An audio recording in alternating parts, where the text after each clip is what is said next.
مساكم صباحكم وظهركم اللي بدكم اياه. اليوم جيت على الشغل بس من وصلت مباشرة كان عندي شحن، كان عندي دليفري وجابوا الدليفري يعني لما وصلت هو وصل. فأنا ضبيت له البضاعة ودبيت له الترتيبات وعطيت الأوراق واللي كان جايب عمال كمان اليوم زيادة مشان الشغل، فلبكت معاهم من الصبح لهيك ما سجلت شي اليوم. فلهيك هلا ظهر الخير معناها. يسعد صباحكم وظهركم وليلكم وأوقاتكم كلها. اليوم العاشر، صرنا اليوم العاشر.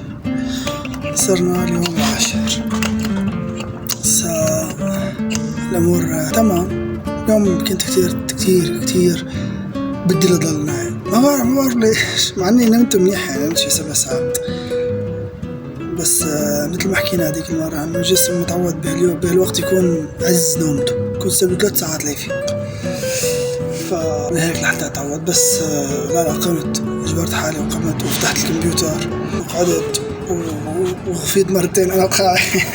بس معلش، هي هيك بتصير الأمور بهالطريقة بتصير الأمور. هاي الاستمرارية اللي كنا عم نحكي عنها، من رغم أي شيء كمل، أنت ساوي اللي عليك، كمل. أوكي غفيت كبيت أنتو قاعد كذا مدري شو، سهيت شوي ترك من إيدك، يعني بتصير أحيانا تكون عم مشغل مثلا كورس أو شيء، عم مشتغل شي شغلة، بيجي إشعار على التليفون، أو أنا بتذكر إنه لازم رد على حدا امبارح بالليل محكاني وانا قلت بعد شوي برد عليه ونزيد، بفتح لرد عليك بتمر 5 دقائق 10 دقائق، شو عم سوي انا؟ بطفي التليفون وبرجع ارد عليه. هي الطريقة الوحيدة، يعني ما في، هي الطريقة الوحيدة، يعني هيك بدنا نسوي، هيك بدنا نجبر حالنا. امبارح بالليل تأخرت لرجعت على البيت، كان بعد الشغل عندي كم شغلة مهمين، فتأخرت لرجعت على البيت وعملت أكل، عملت حمص بطحينية ترى جيبولها.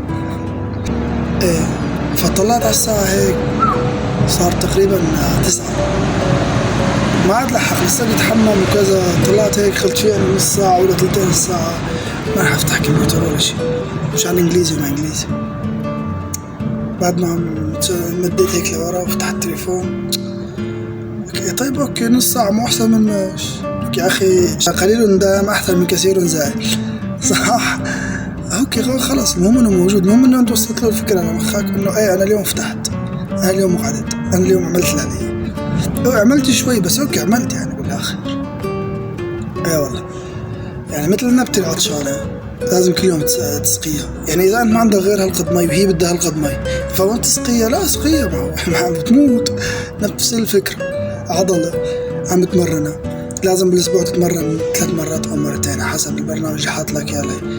ولا اليوم تعبان ما راح اروح لك يا حبيبي، روح اعمل دفع على كل شيء عندك، يا دفع احسن من تضل انك ما تروح. عضله هون كمان نفس الشيء، عضله المخ اصعب من عضله الايد. عضله الايد التعامل معها سهل، غذيه وحمله وزن وخلاص، مشان تبني انسجه جديده وتصير انسجه اقوى وعندها ذاكره اقوى. المخ اصعب، في هرمون وفي دوبامين وفي سيروتونين وفي 1000 قصه وقصه. 5 هرمونات مسؤولة عن النشوة والسعادة، كل وحدة باتجاه، فموضوع معقد. بدك تضبط عادة معينة بحياتك مشان تصير بعيدا عن الهرمونات المسؤولة عن السعادة أو النشوة أو الفرحة. عن هاي ال5 هرمونات تصير شغلة عادي، يصير بالعكس مخك اللي يطلب عنه هلا شو لازم أعمل، عندي كذا، خلاص أوكي عندي كذا. هلا بكل الأحوال أنا أحاول أوثق اللي عم يصير معي مشان أنا استفاد منه قبل الكل. بتذكر هذا بجوز لقدام يجيني تسمعوا هدول جماعة الطيور الكآبة ترفرف فوق رأسك، بجوز تجيني طيور الكآبة ترفرف فوق رأسي، ارجع هيك بيوم من الأيام تفضل انت الحكي عن الحكي لك يا خلي، لك يا ابو الخل انت الحكي عن هذا الحكي، اوكي ببسيطة التزم بالحكي اللي حكيته بس، لا أكتر ولا أقل، ما حدا فرض عليك شيء. فهكذا.